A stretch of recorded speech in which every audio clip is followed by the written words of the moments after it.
একে একে গুড়িয়ে দেওয়া হচ্ছে ভ্যানগাড়ি, কাঠের ট্রলি এবং চৌকি।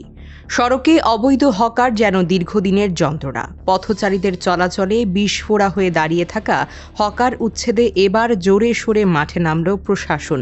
মঙ্গলবার সকালে ঢাকা মেট্রোপলিটন পুলিশ, সেনাবাহিনী এবং ঢাকা দক্ষিণ সিটি কর্পোরেশনের যৌথ উদ্যোগে গুলিস্তানে শুরু হয় হকার উচ্ছেদ অভিযান।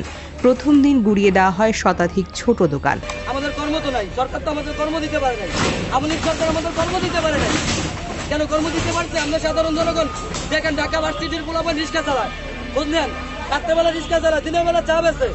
প্রশাসন জানায়, সকালে উচ্ছেদ আর বিকেলে আবারও দোকান স্থাপন, এমন ইঁদুর বিড়াল খেলাটা আর হবে না। এদিকে বিগত সরকারের রাজনৈতিক কর্মীরা ফুটপাত দখলে চাঁদাবাজি, নৈরাজ্য সৃষ্টি করে বলে অভিযোগ উঠেছে। শতভাগ হকার উচ্ছেদ না হওয়া পর্যন্ত অভিযান চলমান থাকবে বলে জানায় সংশ্লিষ্টরা। নুসরাত জাহান, অনুসন্ধান নিউজ।